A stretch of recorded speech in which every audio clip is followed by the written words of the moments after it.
Welcome back to another video on the channel. This isn't the Port Vale career mode, is it? Well, why are you uploading this on a Wednesday instead? Well, here is a video that will also be on my racing channel. Now, if you guys don't know, I do have another channel. It is called JJ Loza Racing. It was originally called JJ Loza F1, but everyone took F1 off their channel name, so I also did the same. I do a series over there called 5 Talking Points, and basically what that is after every single race weekend, I pull up 5 of the biggest talking points from that race weekend and just talk about them in a scripted 5-ish minute video sort of thing. What I've done is I have uploaded it here and also over there as well. I just want to showcase this to you guys on this channel, so I am using this as my Wednesday upload. Don't worry, the Port Vale Youth Academy Legends Career Mode will be back on Friday this week instead of Wednesday, obviously. That's just because I have been busy with this. I've had no time to record anything for that Port Vale episode. So yeah, hopefully you guys enjoy this video. This intro's gone on for too long. Enjoy. Welcome back to 5 Talking Points, the series where I take 5 things from the previous Grand Prix weekend and talk about them. It was the turn of Baku this time around, a venue which never fails to produce a classic. Apologies for the lateness of this one, I didn't watch the full race because I was busy on race day. Anyway, let's talk about it.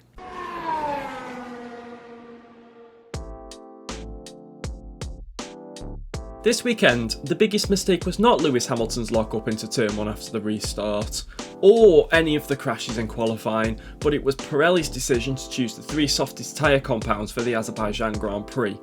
That may not have even been the reason why what happened actually happened, but even then, Baku normally doesn't run with the softest tyres. There always seems to be a race every so often where the tyre construction and Pirelli are questioned, and this was 2021's offering. On lap 30, Lance Stroll suffered a rear right tyre failure on the main straight, which sent him careering into the wall over 200 miles an hour. The big detail, however, is that they were 30 lap old hard tyres, the strongest ones.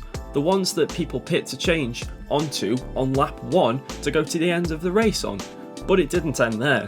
On lap 46, race leader Max Verstappen suffered the same fate. His rear left tyre failed, sending him into the wall at high speed.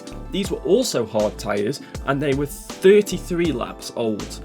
This time the red flag was brought out after Red Bull told the race director that they had no idea the failure was going to happen, and there was nothing on the data suggesting.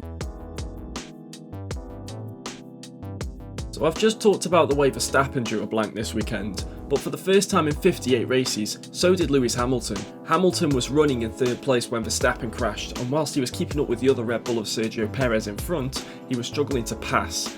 So when there was a standing start, Hamilton needed to jump Perez to stand any chance of winning, because if he did, he would only need to defend for 2 laps.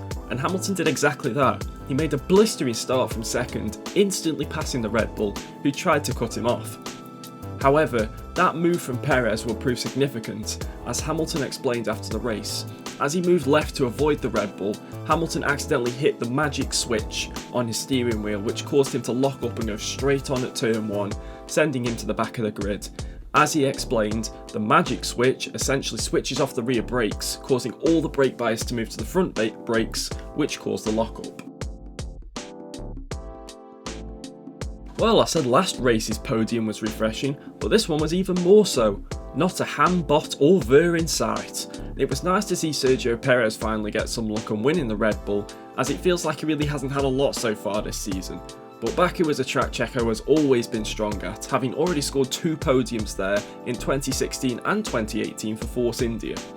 Speaking of the Silverstone team, they also scored their first podium as Aston Martin, and in fact Aston Martin's first ever podium in F1, as Sebastian Vettel came home to finish in P2 after starting P11 on the grid. We're definitely starting to see a rejuvenated Seb. His last 2 races have been very strong. Completing the podium was Pierre Gasly, with his first podium since his shock win in Monza last year. Gasly started the race in 4th and had a decent race, hovering around 5th and 6th for the majority of the race, but with Stroll and Verstappen crashing in front of him and Hamilton's misfortune, Gasly ended up finishing 3rd. There were a record equalling 4 red flags during qualifying, as drivers were crashing left, right and centre, which begs the question, were the drivers pushing too hard? I know Baku is a completely different kind of circuit to Monaco, but they are both street circuits.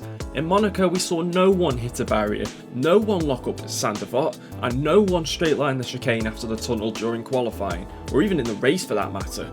In Baku, Lance Stroll and Antonio Giovinazzi hit the wall at turn 15, Daniel Ricciardo and Yuki Tsunoda hit the wall at turn 3, and Carlos Sainz spun up the escape road at turn 3 trying to avoid Tsunoda's crash. Both Q2 and Q3 ended with red flags, and just like at Monaco, it ended with Charles Leclerc on pole.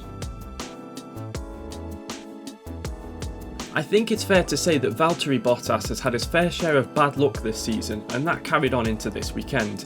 Bottas was 10th after the first Q3 runs, after completing a lap without a tow. Unfortunately for him, he wouldn't get a chance to get a tow after Tsunoda and Sainz's crash ended the session. But whenever he hasn't had bad luck, he's struggled massively, and that also carried on to this weekend as well. He started 10th and finished 12th, which you wouldn't expect from a Mercedes. His worst moment came at the safety car restart, where he lost 4 positions in the first 7 corners. I may have asked the question, what's going on? But to be honest, I don't have an answer. And that is it for this episode of 5 talking points for the Azerbaijan Grand Prix. If you guys enjoyed it, make sure to smash that like button down below, subscribe if you like what you see and you want to see more, and if you don't want to miss a video, hit that bell next to the subscribe button. You'll get a notification whenever I upload. Until next time, thanks so much for watching.